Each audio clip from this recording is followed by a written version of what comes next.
Hello students, this is Jonathan Lipson with The Real Deal on Contracts. Today we're going to talk about liquidated damages. If you're in my class, this corresponds to Unit 5.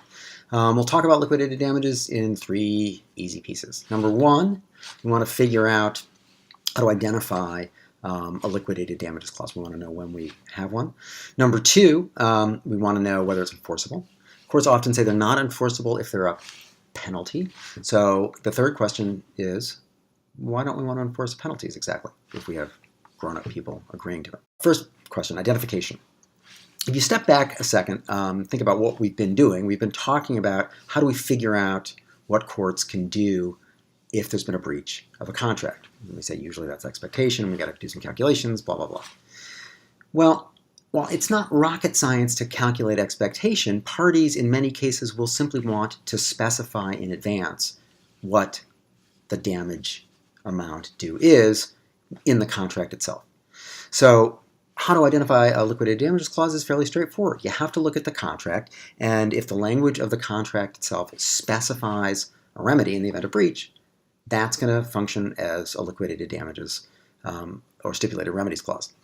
The difference between an LD clause and a stipulated remedy is fairly simple. An LD clause involves money, right? Liquidated refers to the idea of reducing something to a dollar amount, a liquid amount. Stipulated remedies might be some other kind of remedy. The classic example will be under the UCC, or UCC contracts often will provide that the only remedy that the buyer might have is repair or replacement by the seller who has breached. Those are governed by 2719. By the way, we'll come back to those later, so don't worry about that. Right now, we're really just focused on liquidated damages. One thing to notice here is that the liquidated damages clause in the contract may not be captioned liquidated damages clause, right? It may function that way, but it might not say it. For example, in Lake River, the case that we read for this unit, right? I'm not sure that it actually said this is a liquidated damages clause. Instead, Judge Posner read the contract carefully and said, well, there's a sliding scale in here, and it provides for a certain payment, no matter what, even in breach, and so that looks like a liquidated damages clause. And so you just need to think very carefully about what the contract actually says. Is it trying to create a remedy to displace the law that would otherwise apply, which is usually going to be expectation, either a common law or under the UCC. Number 2, enforceability. How do we know, if we've got one, whether a court is likely to enforce it? Courts have varying formulations of the test, but I think you can boil it down to 2 basic parts. First has to do with the difficulty of figuring out damages, right? So if the parties at the time of contracting say, well, we think it's going to be really hard to figure out how much a breach would really be worth, or if it turns out after a breach it is really hard to figure out what the damage is, then courts, I think, will say, well, that's a good reason for having a liquidated damages clause. And so I think that will help them get comfortable with enforcing it. The UCC 2718 captures all of this and goes one step further by adding the idea that, we would enforce an LD clause if determining remedies is inconvenient or non-feasible. Same idea. So number 1, or sort of first part of enforceability, the difficulty involved in calculating. Number 2, and in some ways more important, I think, is the stated amount in the contract a penalty, right? In particular, what I think the test is the stipulated amount, the liquidated damages amount, an unreasonably large dollar figure? If it's unreasonably large, it's a penalty. Well, that begs some questions, like larger than what?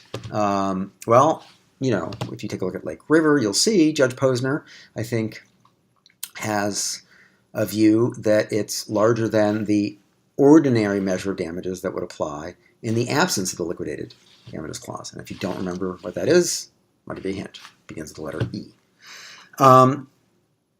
We also don't know what to do if it turns out that the liquidated damages clause is unreasonably small, right? Maybe that's also unenforceable.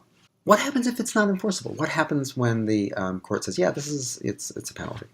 Well, then the court's going to basically act as if that clause is not in the contract and look to whatever other measures of damages or remedies would be available under the common law or the UCC. Students sometimes want to know, well, what effect does an enforceable liquidated damages clause have on the duty to mitigate? And the answer should be that it eliminates it. It doesn't always. I think if you think about the duty to mitigate and you think about how that might relate to the test for enforceability, you might be able to see that in some circumstances a failure to mitigate might actually render the LD clause a penalty. But I think the general approach is to say, the idea behind the LD clause is to eliminate the aggravation of calculating damages, eliminate the aggravation of figuring out whether the non-breacher mitigated. Third question to think about is, okay, well, let's assume for the moment that we have a liquidated damages clause that is a penalty. What's so bad with penalties? What's so bad about penalties? Well, there are two sets of arguments that I think you often see in answer to that, or two ways that we, say that we don't want to enforce clauses that are considered penalties. Number one, public policy, any number of sorts, sometimes thought of as a kind of paternalism. The classic example is the pound of flesh from The Merchant of Venice, right? We don't want to hold somebody to an agreement where they agree to a damage or remedy that would be outrageous or harmful or something like that. But again, the question is, well, why? I mean, if we have, rational actors and free minds and free markets, why don't we just say whatever you agree to is fine? In other words, why is there a public interest in second-guessing the private order expressed in the contract?